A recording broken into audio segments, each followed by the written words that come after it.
Thank you all for joining me today. This is 118 Seth Shadow here. I finally got my boxes for Festival Collection 2024 for Cardfight Vanguard.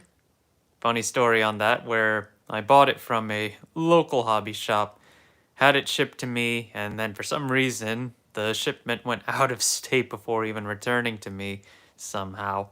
And so, yeah, not sure what really happened with that, but finally got them a few days later, so at the very least, that much is good. So for today, we'll be opening a few boxes of this set. And it's a little different from typical box openings that I'll have for the usual product that I have. Festival Booster 2024 is a side extra booster set for Cardfight Vanguard. So the contents are different from what you'd expect out of a regular booster pack. There are only 10 packs. Each pack will have 3 cards in it. And each card is guaranteed to at least have a foil in it. And there are a variety of new things that you get in this set, including some new dual nation cards, where cards will now have 2 nations that they can be played in between decks. That was first introduced with set 5, although they weren't very generic. They were dual nation, but very few of the cards that were given to us were actually generic ones. Like, Maple was definitely a pretty good generic, but cards like Radlina or Obscured, even though they were dual nation, they really only got played in their one deck. Maple, on the other hand, did turn out to be a card that got played in multiple decks.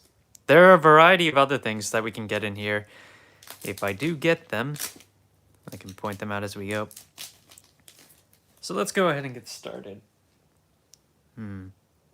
So we start with him brimming with mercy, followed by...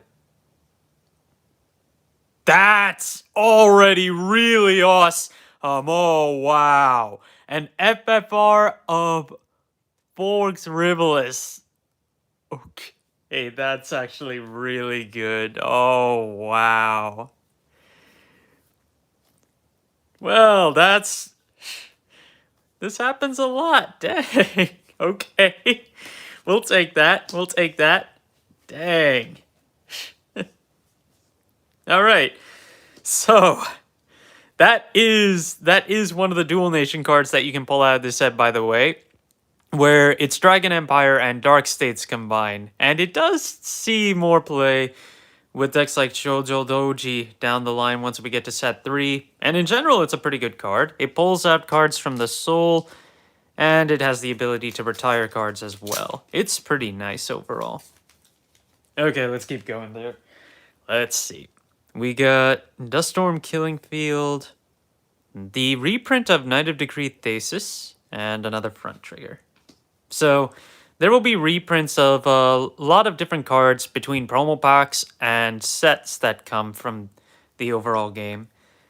And normally you're only supposed to get 1 foil per pack, but in 2 in a row I've already gotten 2 foils per pack. That's unusual. Okay, let's keep going. And then, oh, that's interesting. We got an over triple R in this one.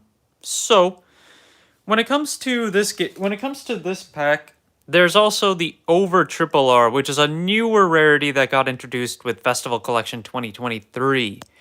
And 2024 and 2023 are the only sets to have this rarity. But what I got is Spiritual King of Bright Sky Merdizanbila, which I just like to refer to as the light over trigger. It draws cards for open rearguard circles your opponent has, then retires all of your opponent's guardians and rear guards. Pretty strong for an over trigger, so if your opponent didn't perfect guard, this over trigger automatically makes it so that you hit. But if a perfect guard is on the guardian circle, it may retire the perfect guard, but it does not negate its abilities. There are cards that actually negate perfect guard abilities, though you don't see as many of them in standard. Some more some more triggers there. That's our first heal out of here. And the card we got this time, Sagesis Schemer.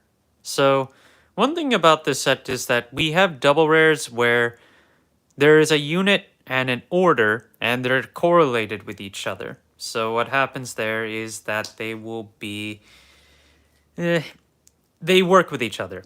Usually the unit searches the order, and then the order has special abilities depending on what the unit was. We got a reprint of Luster Impact Dragon. This was a re-release as well, promo.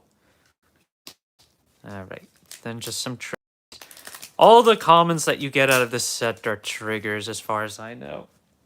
Okay, and we got a foil of Direful Doll's Charmaine. So they also reprinted all of the counter heals in this set too.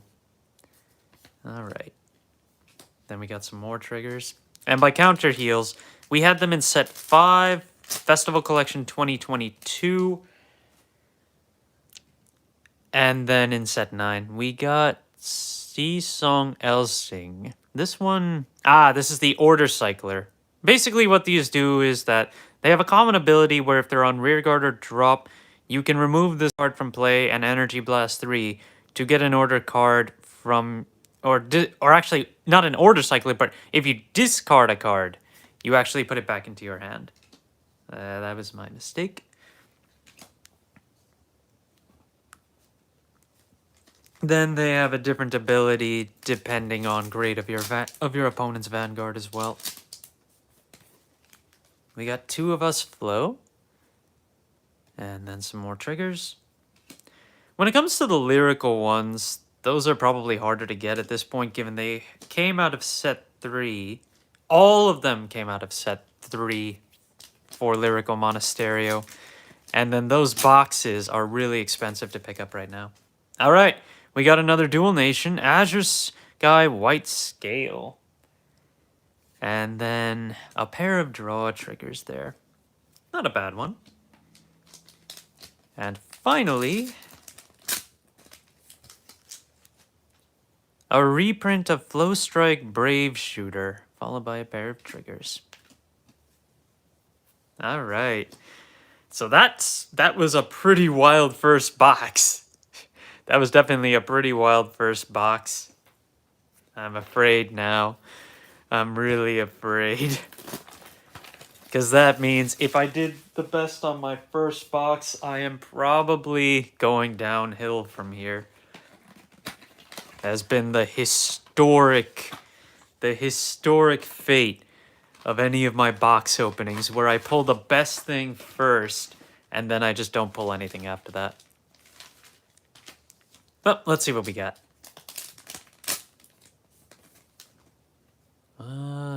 Veal, and we got Asher, which is another counter heal.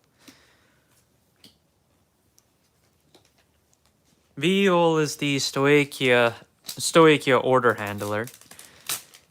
We haven't pulled that one's order yet. A reprint of Sapien Owl, and then a crit and a heal, and they're both Brancate this time. That's a little unusual. Let's see. Come on. These are harder to open than I thought. Cure Flare Draco Kid is in here, along with another pair of triggers. It's interesting that they put the big card at the front each time. Cranked Vendor, and then we got a heal and a front this time. This one is the Brantgate variant of the one that searches for its specific order. Sage of Improvement Robron. I've never had this card before. It's a Bastion support card and a reprint. Okay.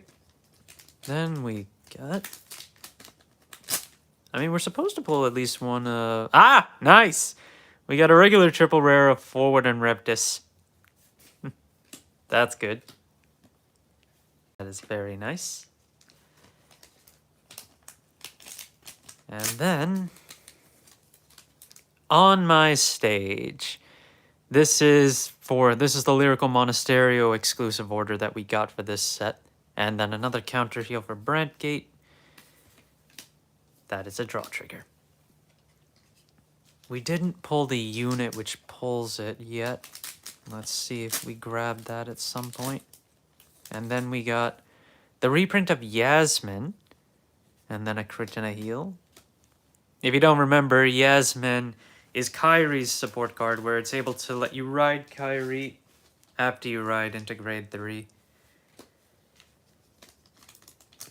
What was the restriction again? Your opponent's Vanguard has to be grade 3 or greater. That's the restriction. So if he goes second, that gives you immediate access.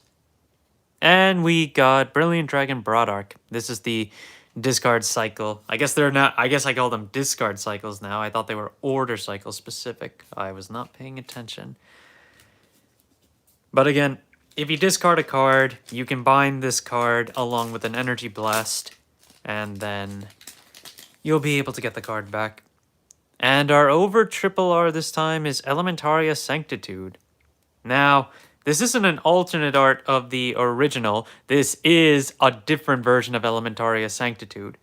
The way this one works is based off of any crest cards that you or your opponent has besides the energy generator. So the original Elementaria Sanctitude was all about your opponent or you being grade 4 and having triple drive.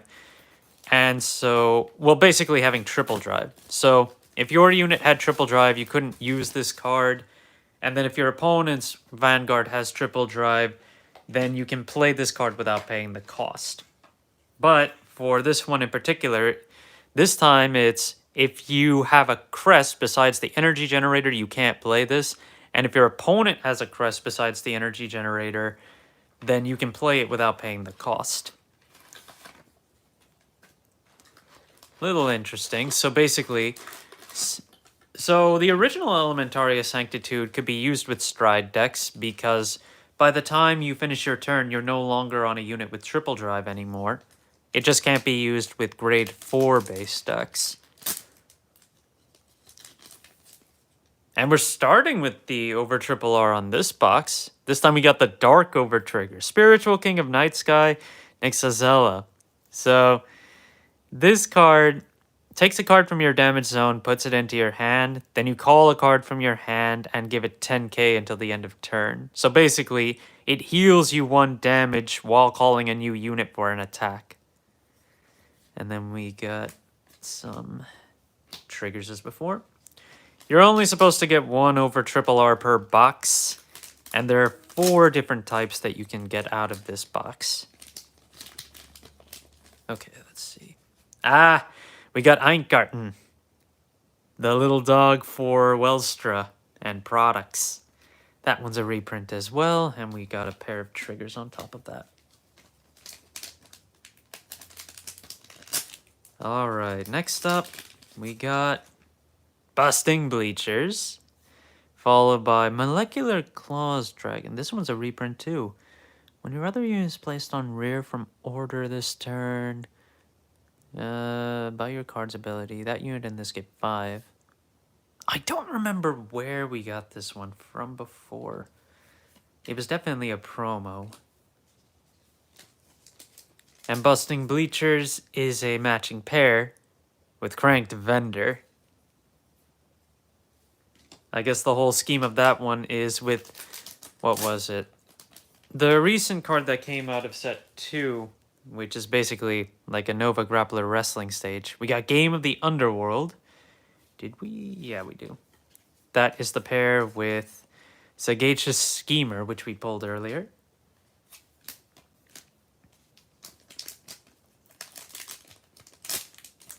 Then we got the reprint of Blitzstaff Muna.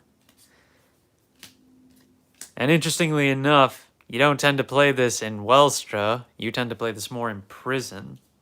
You have to wonder why it's a Blitzstaff card then. But I mean, all of it is still Brantgate. So just cross support, I suppose. 3 triggers in 1 pack. One of them is the counter heal for Dark States. And the more Direful Dull crits we get, the better too, given that the only other way to pick those up is through the trial deck.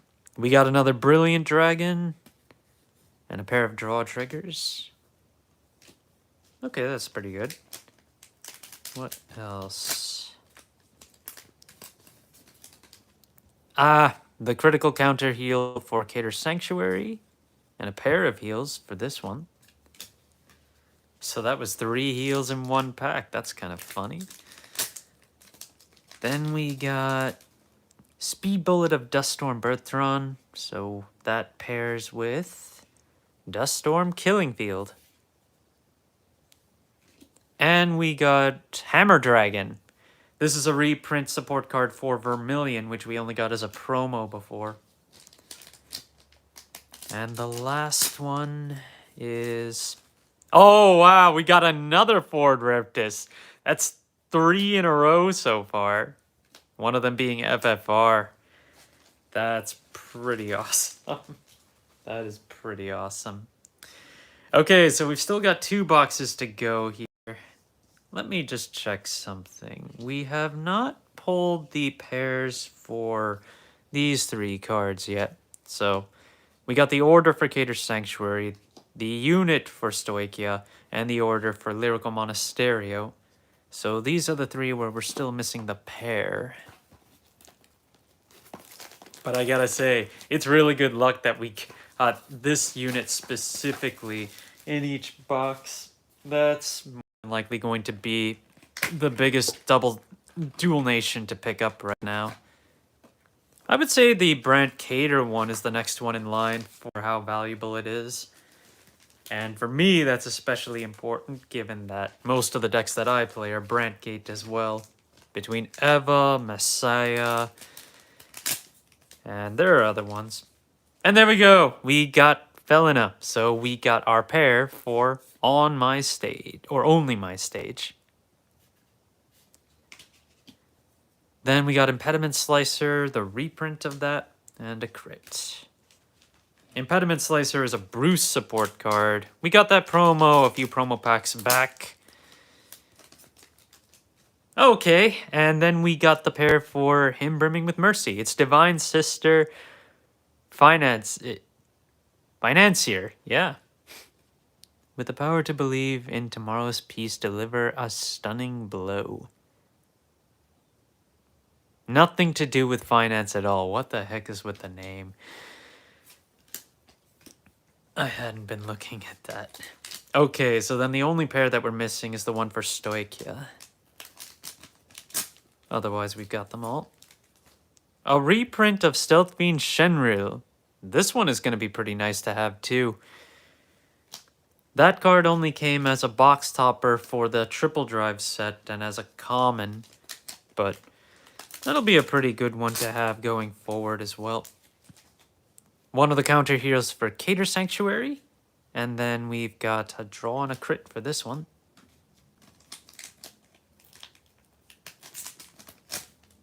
And then we've got... Alright, another counter heal. Amavera this time. This time a draw and a front. It's good that they're at least reprinting the counter heals. With how they've been used less over time. But also just... Alright, we got Seasong, Elstino. But essentially, between set 5... then set 9, and Festival 2022. It's been a while since we've seen any sort of reprint of these counter heals. They've been going up in value here and there, so this should keep the value at least a little bit lower. Refresh Time Portia, which I think is more of a Celestial support. And then we've got a heal and a front in this one.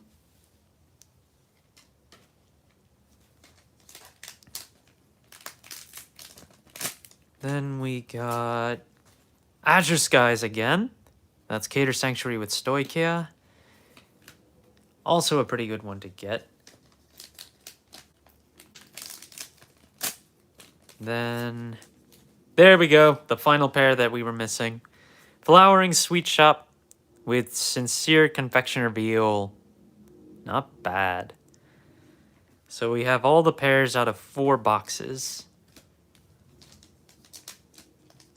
And then this pack should be the obvious... Yep, the Over Triple Rare. And it's the 4th one that I haven't pulled yet.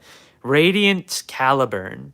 So This card is either draw 2 or you put this to soul and countercharge. So it's a resource either way you play it. And on top of that, it's a Regulus piece, which means you can only play one and you can only play it once per game. I'd say this is about the... I'd say that's our pot of greed for this game, given that it is actually pot of greed being conditionless. If anything, it's a solid once per game pot of greed, unlike Yu-Gi-Oh! Where the card itself is now just permanently banned. And probably won't ever come back. It's amazing how the original pot of greed used to only be a rare and a common that you could pick up from the starter decks. Cranked Vendor, and then some more triggers. I just don't know if we're ever going to see a lot of play out of these order pairs, though. I know my friend is playing Petralka with the order pair as well, given that Petralka's a Highlander deck in the first place. And with that, it gives flexibility for any of the units that you play, because the order allows you to give boost to any unit before you start your battle phase. Bolt Blammer Dragon, that's... I have never seen anybody really attempt to play this card before. It's a Gunvit or Gret. Wow, what's his name? Why am I slipping on his name? Gambita?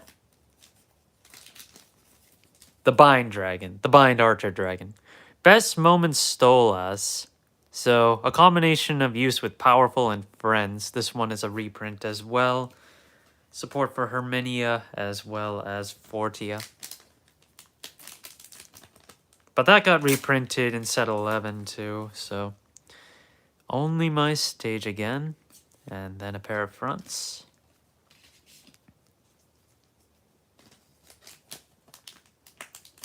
Then we've got... Okay, I haven't pulled this one yet. Dark Bond Abyss Surgra Dargray. This one is the Dark States Brantgate combination.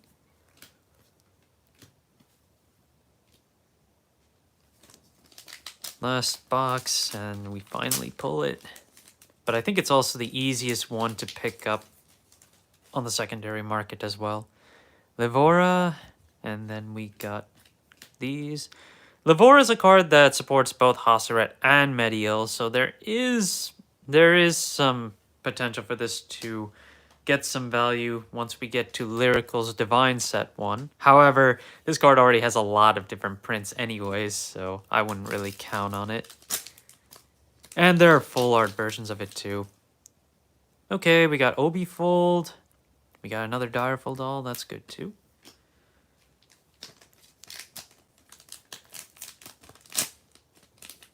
And then we got a Loose Wing Dragon Pharma. Ah, this is the discard cycler. I have not seen this one yet either. We will take another good look at that one later. And the last pack, Elementaria Sanctitude. And then we got a crit and a heal there. And with that, that's a wrap. We got 5 boxes cracked open with quite a lot of things. So 3 different counter heals to pick from, all these different reprints that are available. And we pulled the FFR of Forward and Revtris, which is I would say it's the best FFR that you can pull out of this whole set, and we got one. That's pretty awesome. Some other things that I didn't pull that I could have pulled though include there are special rare energy markers in here for each of the different characters from the anime. And what else is in here that I didn't? I think that's that, and then there is one more promo that apparently comes as a box topper in these boxes, but it only comes in a limited number of the boxes. So it actually, that's something that I've never seen Bushiroad do before, making a box topper a exclusive that only comes in certain boxes. And then, of course, we have the over triple rares, where we got 2 Elementaria Sanctitudes this time, 1 of each of the over triggers, and 1 Caliburn. Otherwise, there are lots of other things to pick up between the dual nations, the order combinations with new units. There's a lot you can pick up from this set. A lot of the reprints just keep on getting printed over and over, so stuff like this probably won't be too big to pick up, but at least they're decent. And then you have other reprints that will likely continue to see value as you go along.